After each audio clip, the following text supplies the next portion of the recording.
Sahabat Eko NTT, salam jumpa lewat sudut pandang bersama Eko NTT, media kesayangan Anda.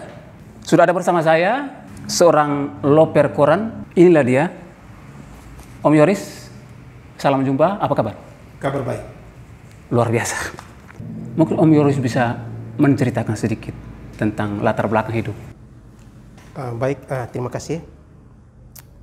Soal latar belakang keluarga adalah petani. Orang tua saya petani. Terus kami 7 bersaudara. Saya anak yang paling sulung, anak yang pertama.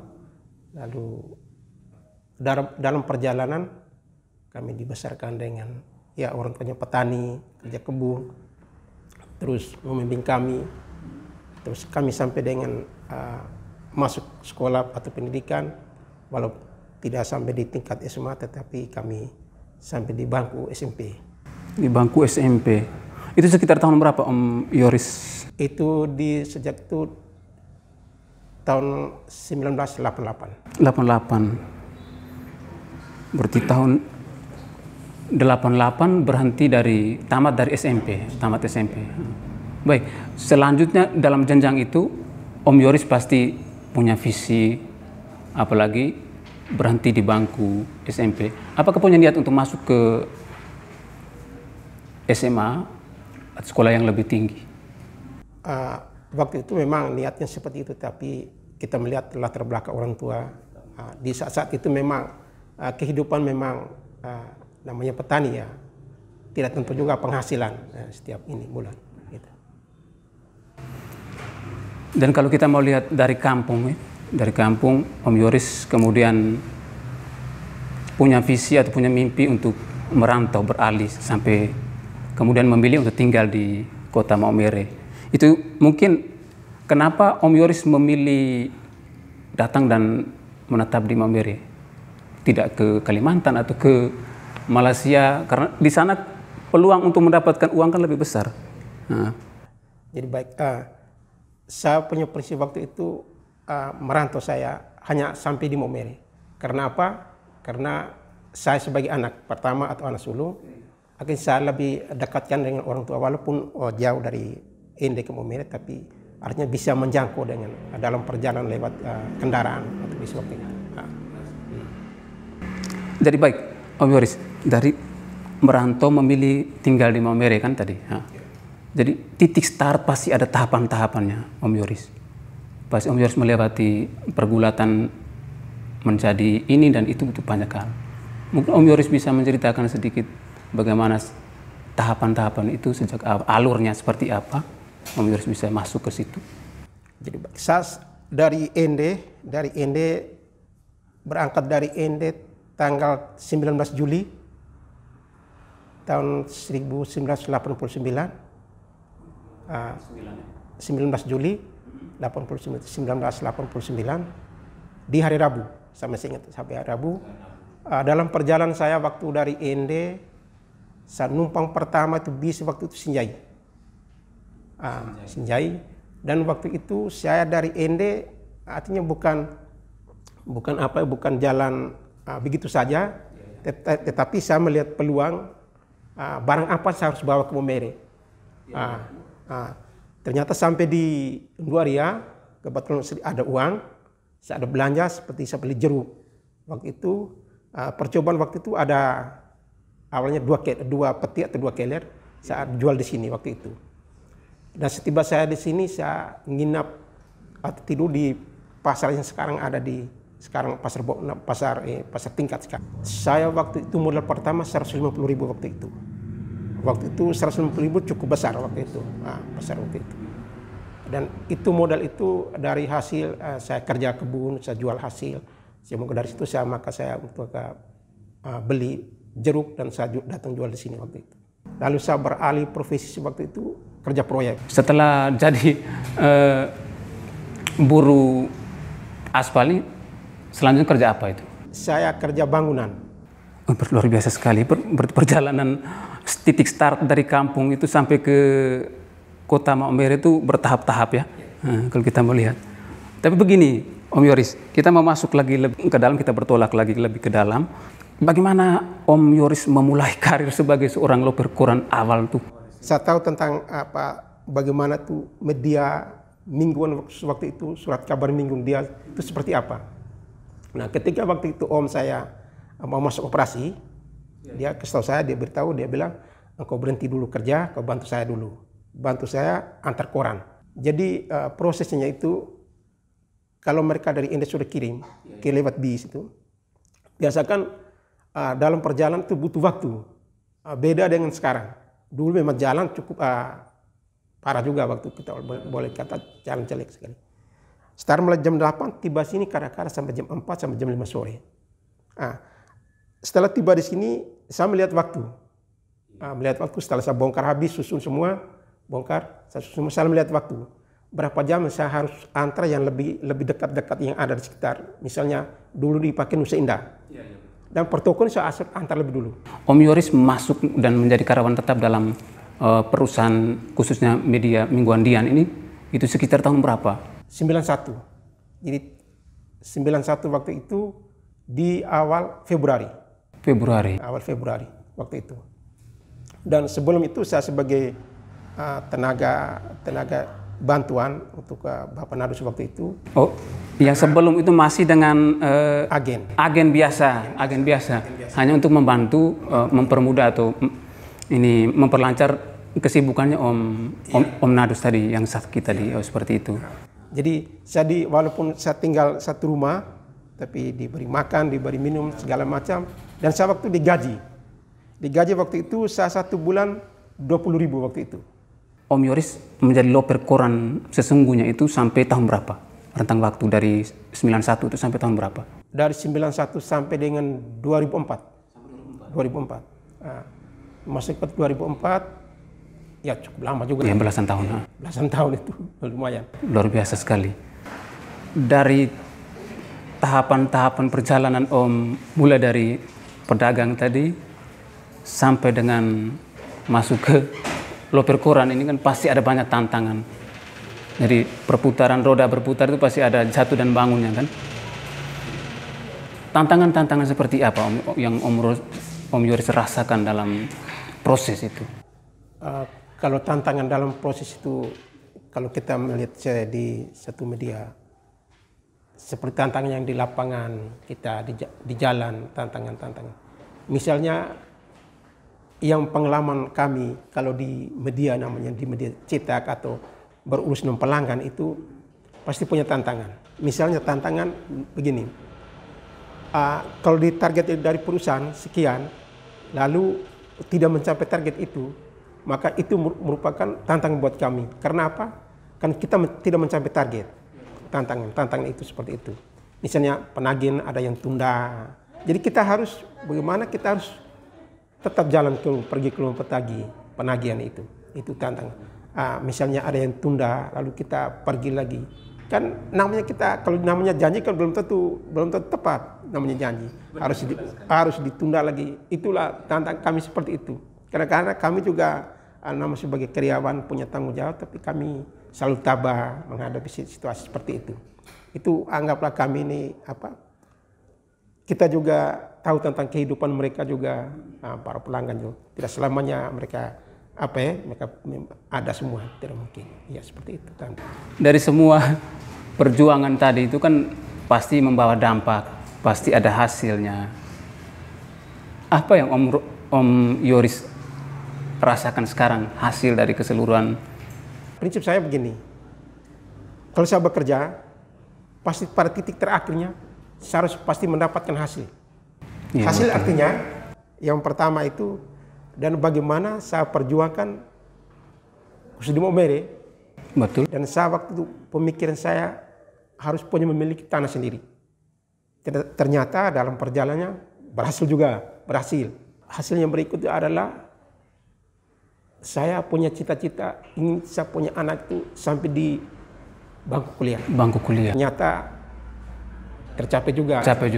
Berarti itu saya memperoleh hasil dari saya kerja sebagai loper. Iya, betul sih.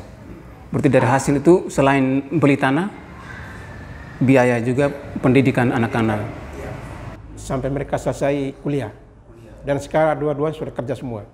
Tapi begini, Om Yoris, kan media-media seperti Mingguan Dian, Flores Post ini kan media-media konvensional, kan media-media pertama yang menjadi kekuatan sebetulnya. Tetapi dalam perjalanan itu kan mereka tiba-tiba hilang, lenyap, mati, dan itu mempengaruhi semua kebutuhan dari masyarakat itu, karena mereka membutuhkan informasi. Ini dibandingkan dengan sekarang ini kan perkembangan digitalnya kan jauh lebih mapan, lebih bagus kan. Bagaimana Om Yoris melihat ini? Jadi begini, kalau kita belajar dari sekarang dengan yang beberapa tahun yang lalu sebelum itu, memang zaman-zaman waktu itu memang kalau kita banding memang media cetak lebih dominan. Lebih dominan waktu itu. Satu-satunya media yang masyarakat butuh adalah media cetak. Dan zaman waktu itu belum jam-jam sekarang yang serba bisa semua, tinggal tekan muncul, tinggal muncul. Jadi zaman dulu memang semua masyarakat membutuhkan berita, membutuhkan baca koran, jadi begitu. Kalau dibandingkan sekarang kan, sekarang tinggal tekan, klik, langsung baca berita. Nah, sudah dapat. Mungkin saya mau gali lagi sedikit tentang pandangan Om Yoris ya, tentang media dulu dengan media yang sekarang. Apa yang mau Om Yoris sampaikan? Kalau media dulu, kalau dulu di perusahaan saya kerja di media waktu itu, di sebuah perusahaan memang kita harus tepat waktu. Kedisiplinan ya? Kedisiplinan. Waktu itu memang tidak ada yang bilang, ya sudah misalnya tentukan hari Kamis. Hari Kamis jam 12 sudah ada di percetakan. Tidak ada kurang dari 1 jam itu pun itu kena teguran. Pemimpin perusahaan waktu itu memang lebih tegas. Dan apabila kalau memang terlambat, siap terima risikonya. Yang pertama-tama yang dibutuhkan dalam perusahaan media itu soal kedisiplinan. Tapi begini Om Yoris, mungkin Om Yoris bisa membangun pendapat atau pandangan Om Yoris, apa pembeda antara media cetak dengan media online? Dari seorang loper koran, bedanya? Ya, kalau kita melihat ini perbedaan antara media cetak dan media online sekarang, artinya bisa berpengaruh besar juga terhadap misalnya kami loper koran. Sekarang misalnya begini, contoh misal di harian, dulu kan biasa dengan oplak yang kita jual itu biasa standarnya 50, ya. 50x eksemplar setiap hari itu. Betul sekali. Dalam perjalanan dengan media-media online sekarang, dia juga berpengaruh juga. Misalnya penurunan kita jual, misalnya penurunan oplak tadi. Ada 50 kita bisa turun ke 30 atau ke 20. Itu berpengaruh juga ya, dengan media-media sekarang, media online sekarang ini. Tapi masyarakat masih membutuhkan media cetak. Iya, betul sekali. Nah. Kalau dibandingkan seperti dulu, masyarakat dulu masih membutuhkan media cetak. Kalau masyarakat sekarang itu seperti apa? Apakah mereka masih membutuhkan media cetak? Kalau masyarakat sekarang masih membutuhkan media, di samping media online juga media cetak. Media cetak juga harus punya. Contoh misalnya kita di sini, misalnya di sini di Ekora ini, selain media online, kita harus butuh media cetak juga. Iya, benar sekali. Kenapa? Kalau kita media cetak dengan media online, masyarakat luas lebih kenal dengan media cetak. Kenapa? Mereka bisa baca, mereka bisa pegang koran dan bisa baca. Kalau media online, ini kan memang kita semua memiliki misalnya HP, nah, itu kan kita pegang masing-masing, punya pegang masing-masing. Iya, betul sekali. Apapun misalnya ada berita-berita apa, dia pasti, benar ini berita online. Kan sekarang kadang-kadang begini, masyarakat kadang-kadang pembaca ini tidak terlalu yakin juga kalau ada media online itu ada. Mereka harus butuh media cetak karena mereka sebagai bukti. Iya, betul sekali. Benar. Ada di media cetak juga ada itu. Misal ada kejadian seperti itu, mereka tidak puas kalau tidak baca di media cetak. Nah, seperti itu. Berarti kepuasan pelanggan atau pembaca ini harus ada media cetak dan punya media cetak. Harus punya media cetak dan juga online supaya seimbang dua-duanya, seperti itu. Nah. Baik Om Yoris, kalau kita mau lihat posisi perkembangan digital sekarang kan, sekarang kan maju sekali soal digitalisasi ini. Jadi dibandingkan dengan tahun 80-an, 90 itu tidak ada arti apa-apa kalau kita melihat tidak ada arti apa-apa kan. Itu Om Yoris sendiri rasakan dan alami sendiri. Om Yoris mau bilang apa soal ini? Iya, kalau memang kita melihat dari itu, ya kita mau bilang apa ya? Memang perkembangan zaman sekarang ini beda dengan jam-jam sekarang dengan dunia yang begitu canggih, ya termasuk media-media ya dihilangkan begitu saja. Artinya boleh ditutup. Ditutup. Dengan adanya media-media online sekarang itu. Itu. Mungkin saya masuk lebih jauh, Om Yoris. Apakah ini karena bagian internal dari perusahaan media itu yang membuat kemudian media itu tutup atau bagaimana? Mungkin ada manajemen dan lain sebagainya yang tidak benar dalam perjalanan? Artinya begini, maka saya cerita tadi, kita punya, kalau membangun sebuah media atau media cetak, kita harus punya prinsip. Prinsip apa? Harus tepat waktu. Harus tepat waktu. Tidak ada misalnya begini, di mingguan. Misal di mingguan, ini minggu saya kerja.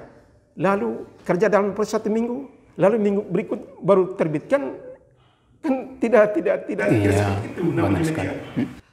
Itu di media cetak. Beda dengan media online. Tinggal duduk ketika sudah baca selesai. Kalau media cetak ini kita butuh harus tekun, harus kerja dan tepat waktu. Dan tepat waktu, benar sekali. Itu media cetak. Itu pengalaman, mungkin pengalaman yang paling menyakitkan dalam proses sebagai loper koran itu saat-saatnya kapan itu momentumnya itu kapan yang Om Yoris rasakan pengalaman yang paling menyakitkan? Pengalaman yang paling menyakitkan ketika dengan perkembangan zaman sekarang ya, itu misalnya saya katakan bahwa itu berpengaruh juga misalnya kami eceran dengan perkembangan sekarang ada media-media online itu. Misal kami punya pemasukan, artinya berkurang. Pemasukan juga betul sekali. Ya. Tidak mungkin kan pengaruh juga dengan media-media sekarang. Jadi orang bilang, kami sudah baca di online. Nah, seperti itu.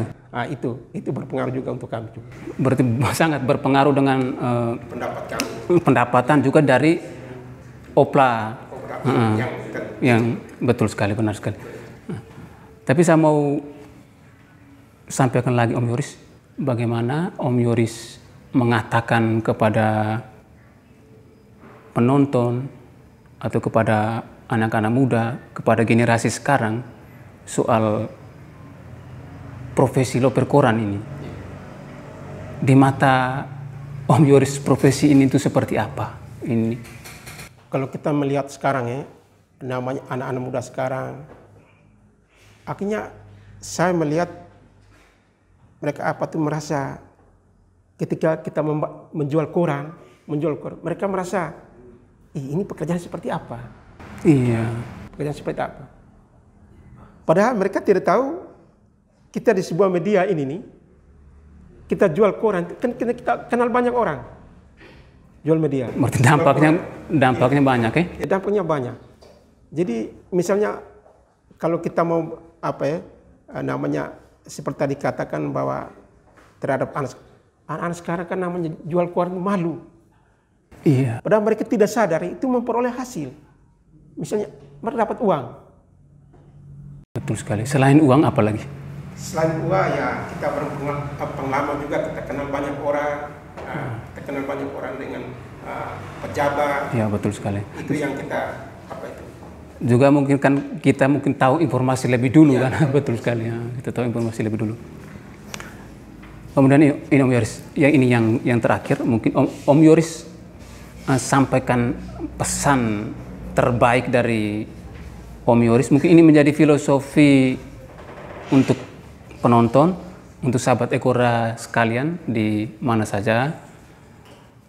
Om Yoris mungkin menyampaikan 1-2 pesan terbaik dari Om Yoris untuk sahabat Ekora supaya itu menjadi pegangan hidup dari seorang loper koran untuk penonton atau para sahabat Ekora NTT di mana saja.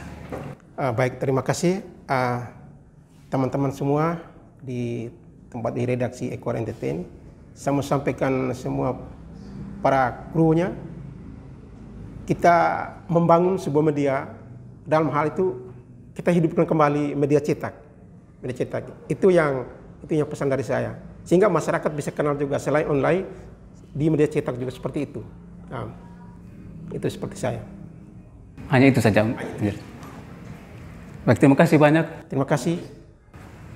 Saya mengakhiri ini dengan saya kutip satu pernyataan dari pengusaha Microsoft, Bill Gates. Dia bilang seperti ini. Dia bilang, aku rasa tidak ada sebuah batasan antara media digital dan media cetak. Berarti dua media ini dia harus berjalan seiring dan sejalan. Dan tentu saja itu menjadi harapan dari Om Yoris sebagai seorang pelopor koran, dan juga menjadi harapan semua orang saat ini, terkhusus kepada penonton atau pembaca dan juga sahabat Koran NTT di mana saja berada. Luar biasa Om Yoris. Selamat. Terima kasih banyak. Oke. Sampai jumpa lagi ya.